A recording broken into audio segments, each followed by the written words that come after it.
Hello সবাইকে, কেমন আছো তোমরা? তো আজকে আমাদের বাড়িতে এই মাঝারি সাইজের চিংড়ি মাছগুলো আনা হয়েছিল। তো তাই ভাবলাম এই মাছগুলো দিয়ে কী বানানো যায়। তাই ঝটপট দেখে নিলাম ইউটিউব থেকে পটল চিংড়ির রেসিপি। এদিকে আগে থেকেই পটল ও আলুকে নুন হলুদ মাখিয়ে ভেজে রেখে দিয়েছিলাম ভালো করে লাল করে। আলু পটল ভেজে নেওয়ার পরেই আমি মাছগুলোকে ভাজতে বসিয়ে দিয়েছি। তোমরা সবাই দেখতে পাচ্ছ যে আজকে আমি উনানেই রান্না করছি। আসলে গ্যাসের যা দাম বেড়েছে তাই আর কি করব বুঝতে পারছি না, তাই উনানেই রান্না করছি। চলো দেখা যাক আমি কি কি ইউজ করছি এই রান্না করার জন্য। নিয়ে নিয়েছি গ্রেট করা পেঁয়াজ আর টমেটো, তার সাথে আদা আর রসুন পেস্ট করে নিয়ে নিয়েছি অল্প করে।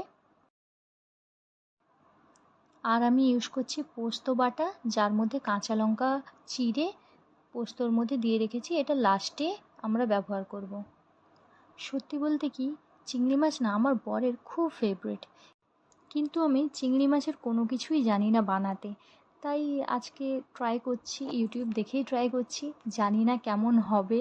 লাস্ট অবধি দেখা যাক কী হয়, কতটা আমি ঠিকঠাক করতে পারি। তো এবারে চিংড়িগুলো ভাজা হয়ে গেছে, তাই একটু তেল ঝরিয়ে ভালো করে তুলে এক সাইডে রেখে দিচ্ছি।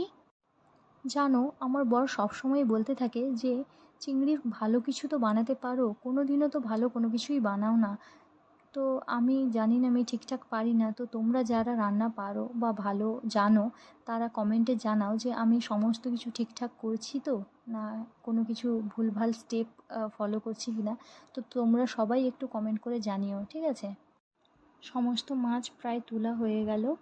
এরপরে আমি ওই তেলের মধ্যে, আর ওই তেল না ফেলে ওই তেলের মধ্যে আর একটুখানি তেল দিয়ে ওই রান্না আবার শুরু করব। তো তেল একটু নিয়ে নিয়েছি, এরপরে নিলাম একটা তেজপাতা, কিছু গোটা জিরে, ওই তেলে গরম তেলের মধ্যে দিয়ে দিলাম গোটা জিরে আর তেজপাতা, একটুখানি নাড়িয়ে নিলাম।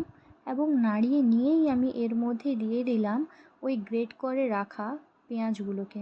এই পেঁয়াজগুলো দেওয়ার পরে ওটাকে ভালোভাবে একটুখানি ভেজে নিলাম। পেঁয়াজগুলো ভাজা হয়ে গেলে এরপরে তো তোমরা সবাই জানোই, পেঁয়াজ হলে রসুন, তারপর আদা লঙ্কা সমস্ত কিছু দিতে হবে।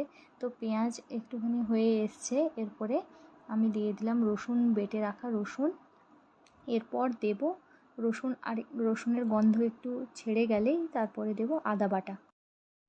আমি আজকে খুব অল্প তেলেই রান্না করার চেষ্টা করছি, যতটা কম সম্ভব ততটা কম ইউজ করার চেষ্টা করছি, কারণ আমার বর একটু মোটা আছে, তো একটু অয়েলি খাবার অ্যাভয়েড করাই ভালো। এমনকি আমিও 60 কেজি, মানে আমার ওয়েটও 60 কেজি মতো হয়ে যাবে, তো আমারও কম অয়েলি জিনিস খাওয়া উচিত। তো তাই একটু তেল কম ইউজ করে রান্না করার চেষ্টা করছি, কিন্তু মশলা ভাজা ঠিকঠাক হচ্ছে না, মনে হচ্ছে আর একটুখানি তেল ইউজ করতে হবে। তো এখন যতদূর হচ্ছে দেখা যাক, তারপরে লাস্টের দিকে একটুখানি না হলে আর একটু তেল ইউজ করব।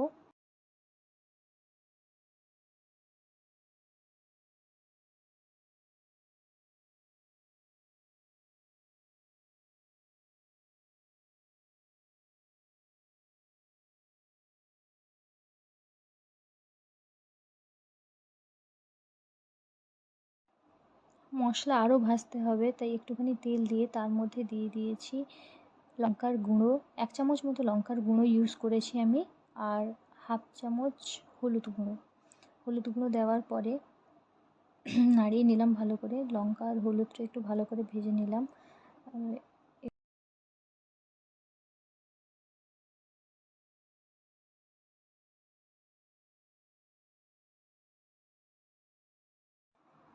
লঙ্কা ভাজা ভালোভাবে হয়ে গেলে তার মধ্যে দিয়ে দিব ওই গ্রেট করে রাখা টমেটোগুলো।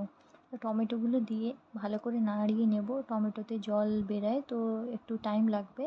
তো টমেটোগুলোকে দিয়ে ভালো করে নাড়িয়ে নিচ্ছি, তোমরা সবাই দেখতে পাচ্ছ।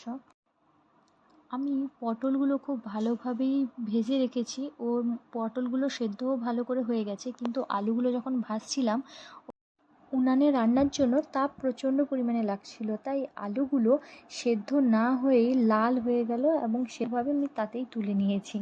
এবং এই আলুগুলোকে তাই আগে থেকে একটু দিচ্ছি যাতে তাড়াতাড়ি সেদ্ধটা হয়ে যায়, না হলে আলু কাঁচাই থেকে যাবে, কেউ খেতেই পারবে না। আর আমার বর তো সারা দিন বকতেই থাকবে যে আলু সেদ্ধ হয়নি। তো আলুগুলো সেদ্ধ হওয়া না, নুন একটু দিয়ে দিলাম, নুন দিলে ভালো সেদ্ধ হয়, এটা সবাই জানো। নুন একটু দিয়ে দিলাম, এবারে নাড়িয়ে নিলাম। সবাইকে রিকোয়েস্ট করছি, আমার ভিডিও দেখে অন্তত কেউ রান্না করতে যেও না, কারণ আমি একজন খুব বাজে রান্না করি। তারপরে আমার ভিডিও দেখে তোমরা যদি কেউ রান্না করতে যাও, আরও বাজে রান্না হবে। তাই কেউ আমার ভিডিও দেখে রান্না করার চেষ্টা করো না, সবাইকে রিকোয়েস্ট থাকলো। তো এবারে আমি দিয়ে দিলাম এর মধ্যে জল। জল দেওয়ার পরে নাড়িয়ে নিলাম ভালো করে। তারপরে দিয়ে দিলাম, একটু জলটা ফুটতেই দিয়ে দিলাম চিংড়ি মাছ, পটল, এগুলো সমস্ত কিছুই দিয়ে দিলাম। যারা যারা আমার ভিডিও দেখছো তারা কমেন্টে জানাও যে গ্যাসের দাম বাড়তেও কি তোমরা ওই গ্যাসই ইউজ করছো, নাকি তোমরা উনানে শিফট করে গেছো।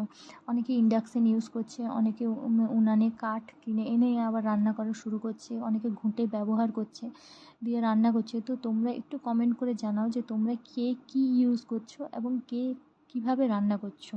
তো এটা খুবই মানে গ্যাসের সমস্যার জন্য অনেকেরই সমস্যা হচ্ছে। তো অনেক লাইন দিয়ে অনেক সময়ের পরে গিয়ে গ্যাস মিলছে।